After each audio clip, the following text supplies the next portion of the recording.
show. On today's program, what's going on in Argentina and in our Latin America? Our guest, Atilio Borón, political analyst and PhD on social sciences at the Harvard University. Atilio Borón, a warm welcome to the program. Thank you. Atilio, in recent days here in Buenos Aires, it took place an event that was the World International Meeting on Critical Thinking.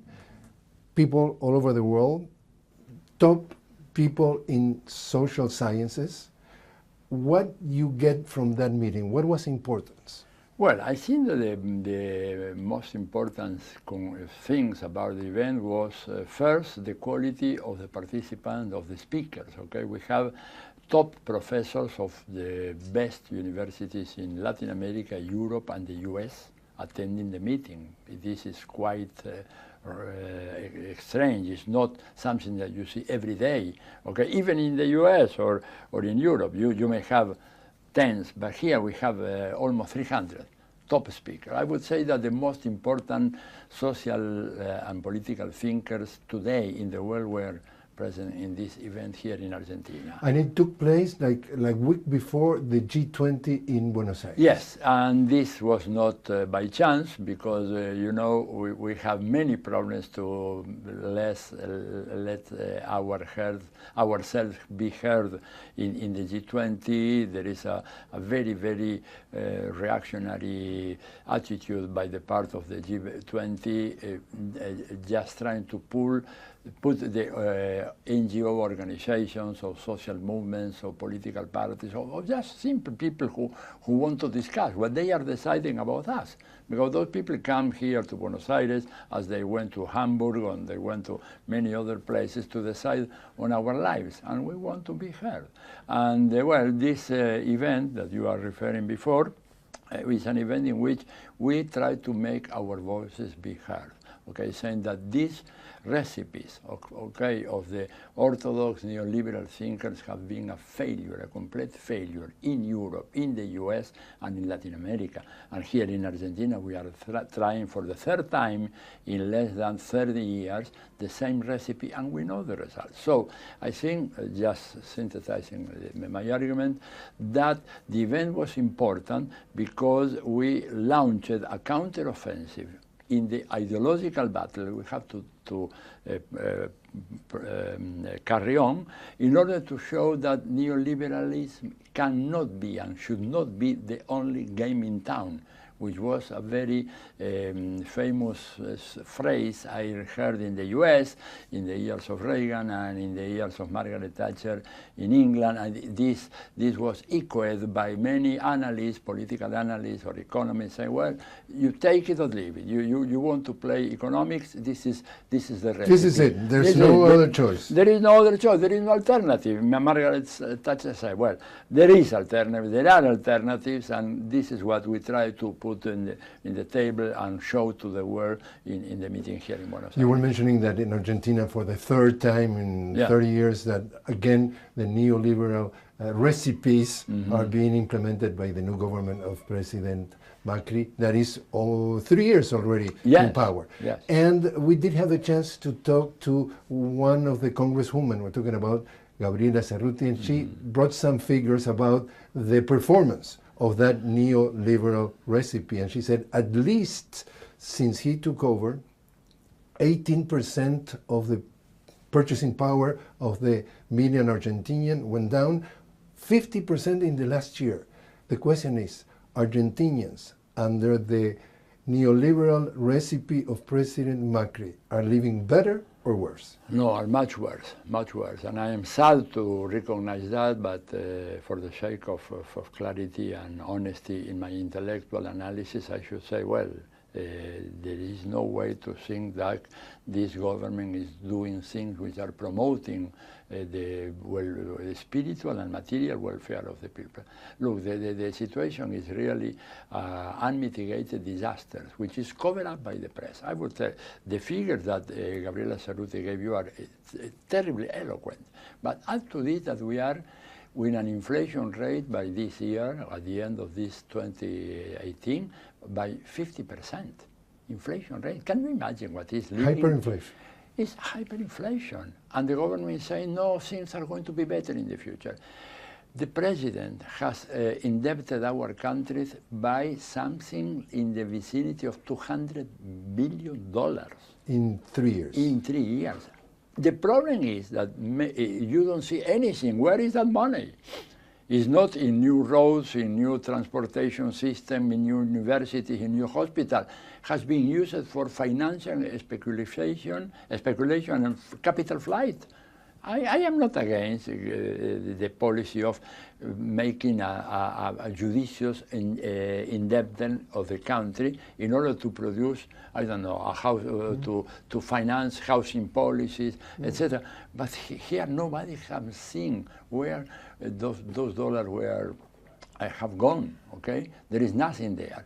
In addition, the social services for the old people, okay, have declined dramatically. I can tell you that pensions and social assistance. Pensions have been frozen in an inflationary context. You mean, you know what that means?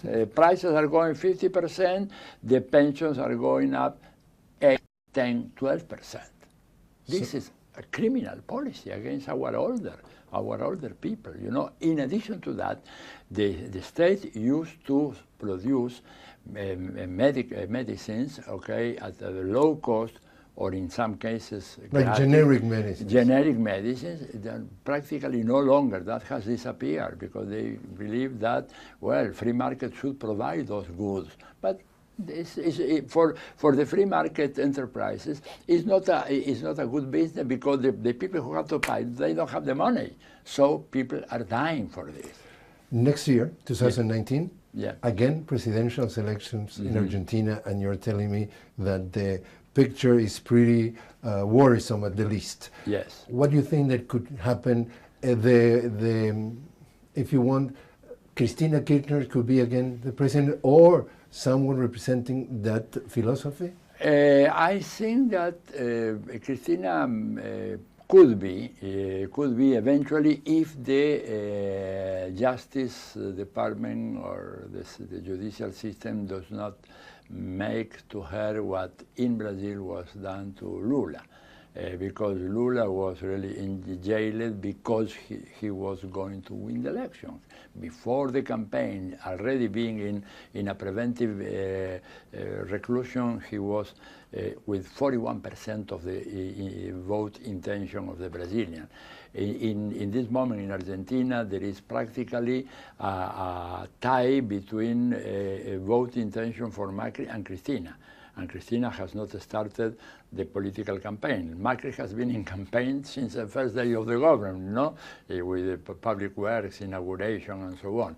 I think that the contest can be a very, very close race between Cristina or somebody representing the anti-Macrism, because if something has produced Macri was a huge reaction of people, many of which voted for him in 2015 and now are really repentant for that, especially because, and I must say, in technical terms, Macri proved to be a demagogue, somebody who say one thing and then when in government does exactly the contrary. And there's a lot of people who see similarities between President Trump in the United States and President Macri in the Argentina. And even though it seems that are like at least a knowledge, they know each other yes. for a pretty long time. And my question is the impact or not of the presidency of Trump in Macri's government. Where are we there? Or the U.S.? I prefer to say the U.S. government, because the U.S., I have a very good relation with a lot of American friends, and they are not responsible for what Donald Trump does. Donald Trump has been very, very supportive of the Argentine government, extremely supportive. Look, they sponsor a special loan of the IMF for $57 billion. This was unprecedented in not only in Argentine history, except for the Mexican crisis, the tequila crisis. Never there was such a big amount of money lent to a country like it happened with Argentina. And with the loan comes some imposition of terms of fasten your seatbelt because we cannot spend on political and social programs. Therefore, the most vulnerable part of the population are going to pay the price or feel the pinch? Exactly, and not only that, but also, for instance, there is a drastic cut in research funds for, and Argentina is a country which has a pretty solid staff of scientists, hard scientists, people in physical engineering and so on, but also in humanity and social science. The cut was tremendous, okay, and as you say, the population will suffer very much this especially co-government. Co-government meaning that today the main decisions in Argentina, main economic decisions are made by the government and the IMF, to the point that the IMF has an office in the second floor of the Central Bank of Argentina. So first, before they making any decision, any economic decision, our Minister of the Finance has to go to the Central Bank, talk to the people of the IMF, and they will say, this year... And get the blessing. And get the blessing. If they get the blessing... And that didn't happen with the IMF during the Kirchner's government? No, because the Kirchner government paid all the debt to the IMF, and so the IMF had nothing to do here in Argentina. So an 180 degrees reverse. Absolutely reverse. And this also is an unprecedented degree of vulnerability of the national sovereignty in Argentina, because it never happened. Of course, the influence of the IMF was felt many times before, but never with this intensity and this proximity. Not also it's a very intense influence, but also the guys are next door, looking at what the government is doing. And that will be... over the shoulder. Exactly. And it will end in a tremendous failure. There is no question. Any good economist, if you talk to any serious economist in the US, they will say, no, this program is doomed to a disaster. Atilio, in Latin America, a sharp contrast of what's going on. On the north, we see a new president coming in few days, Andrés Manuel López Obrador, nicknamed AMLO in Mexico for his initials, and without philosophy. And on the other hand, in the south, the largest country of the region, Brazil, with a new president, Bolsonaro. How is your reading of those almost opposite versions of politics and politics? Well, let's start with the bad news first. Bolsonaro is a major tragedy for the Brazilian people. It's a major tragedy, you know, and not only for Brazil, but also for Latin America. Even Dilma Rousseff, the former president here in Buenos Aires, as she attended that Claxon 2018 meeting, used the word tragedy. Yeah, because it's a tragedy. Can you imagine a person who is saying that torture is good, that instead of torturing, they should have killed at least 30,000 people, like they did in Argentina. This was said by... They disappeared. Or disappeared, 30,000 people, okay?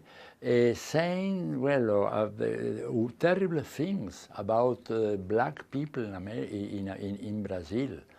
The worst thing, absolutely homophobic. Is correct that they call him a fascist? As a personality, yes.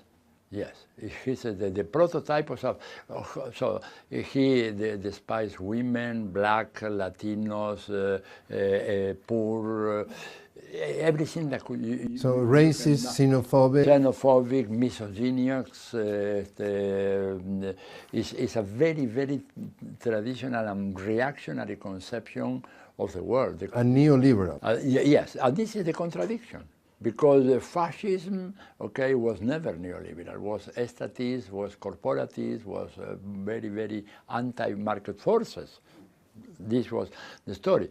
But even though in cultural terms, he said that he will forbid the readings of Paulo Freire, which is the most important scholar in educational science. He was professor at Harvard when I was there in the Graduate School of Education.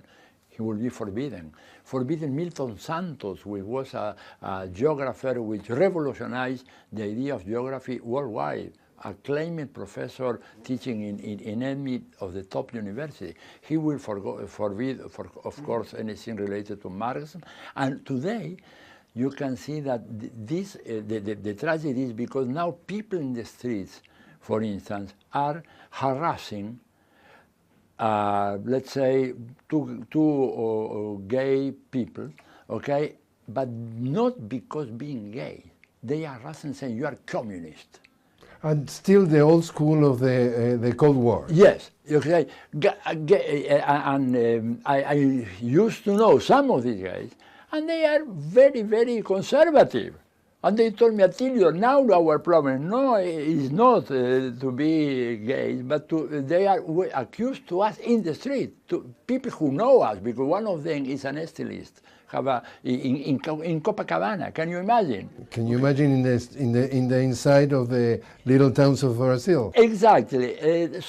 And this is because Bolsonaro in some ways has authorized to put out of you the worst instinct, the worst feelings, the hate, okay? Exacerbated hate and fear. And on the other side of the coin, Mexico. Mexico, well, we have AMLO, which is, I would say, which is by far the most honest politician Mexico has had in the last 50 years, by far, okay? A person living in a modest home, okay, like any middle-class people in Mexico, and we try to do his best. It will be very difficult because the U.S., consider Mexico the most dangerous country in the world.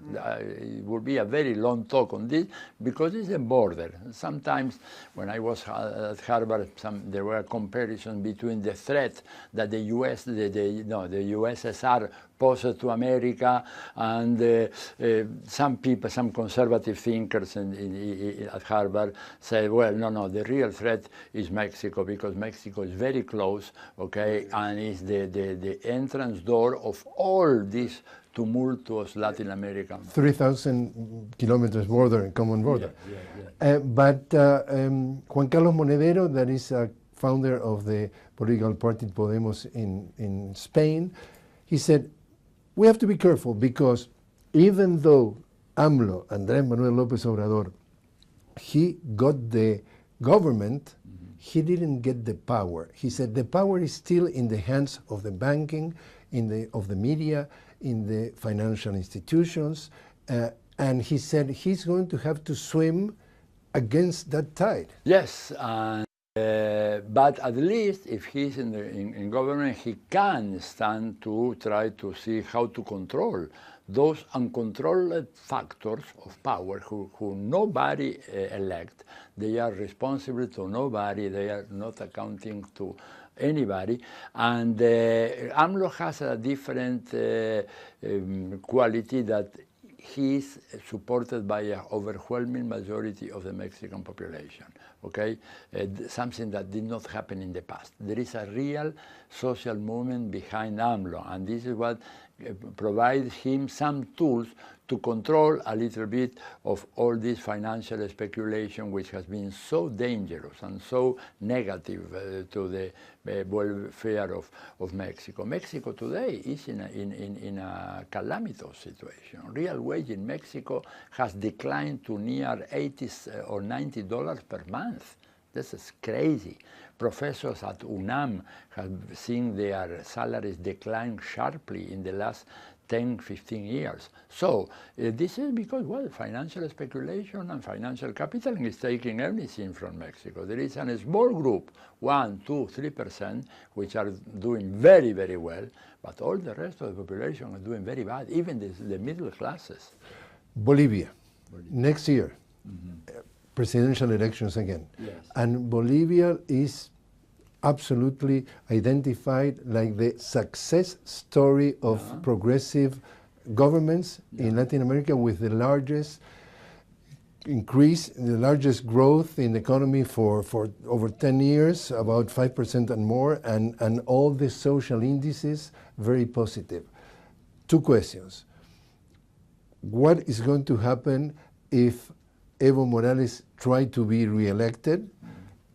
They're going to use the same things that are using with other governments or politicians in Latin America. And is that going to be, together with Mexico, the beginning of, in a way, new wave of progressive governments gaining terrain after a very aggressive right or far right recovery of poor governments in the country? Yeah. I think that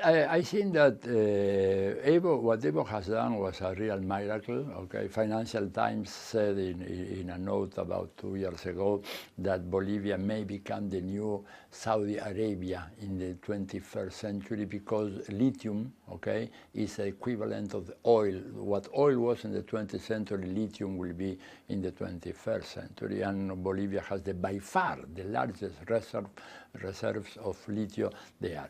He has done a very, very good job in the macroeconomic policy, but you know that electorates are very, very whimsical, and they may decide for something which is not a rational analysis of the situation, but eventually it may be a very close election in Bolivia, which would be surprising. Last 2 minutes. Yes. We have seen 3 days before the midterms elections in the US, a huge and very, very aggressive offensive from Donald Trump to trying to gain the vote of its base, which is very radical. And he sent Mike Pompeo, the Minister of Foreign Relations, let's say the Secretary of State, to Miami, the birthplace of the Cuban exile and also the Venezuelan exile. And the speech was, there is a triangle of tyranny in Latin America: Cuba, Venezuela, Nicaragua. Beware, this is a threat. And all the analysts says definitely that rhetoric is a reminiscence of the Cold War. Yeah. What they were saying, that was the evil empire of the USSR, and now they're trying to paint the triangle of tyranny in order to put their nose in our region. After President Trump, when he took over power, he said, I will not put my nose in any country of the world. So the question is, Cold War again to Latin American progressive countries? Yes, and not only against Latin American progressive countries on the basis of lies, of all fake news and all that, but also Cold War against China. And the Chinese have reacted saying that beware, because commercial Cold War can end in an open confrontation. And they are saying, Donald Trump, be more careful in your wordings. Okay, it's not something reasonable to say the thing that you are saying from the White House. And I think that all these accusations, triangle of terror, empire of evil, all this is really nonsense, just to scare some sections of the population, especially in Florida. You know that there was a very close contest, and finally the Republican, I think, took the case of the governorship and the senator. Yes, but it was very, very costly. Yes, very, very tight. But this is really pure nonsense. But all this insistence on accusations and these words about the commercial wars and declaring China as an enemy country, Russia as an enemy country, it's not making any good for the Americans. Latin Americans, because he says, bring rape, bring drugs, and some of them are okay, and we want to build a wall. Yeah, no, that is really something terrible. But this is part of the narrative of the far right, which recurrently reappears in the US. Remember the years of McCarthyism, okay, in the early 50s, in which there was this campaign saying everything was... And the Monroe Doctrine, America for the Americans, meaning American for the United States. Yes, as I was told, you know, in a very polite environment in academic seminar many years ago, a colleague of mine, to my stunning, said, well, Atilio, you remember that you belong to us. Latin America belonged to the United States. It's still a colony. Okay, but at those times, that was many years, I was hesitant about, well, is the imperialism theory something serious or not? After this American colleague told me, you belong to us, I said, yes, the imperialist theory is correct, and we are living in an imperial system, and we are dominated provinces of the empire, and we had to fight to recover our self-government. Sovereignty. And our sovereignty, which is more important, because there is not popular sovereignty. I mean, there is no democracy. You are not sovereign in the international system. Atilio Borón, thank you very much for joining us. My pleasure.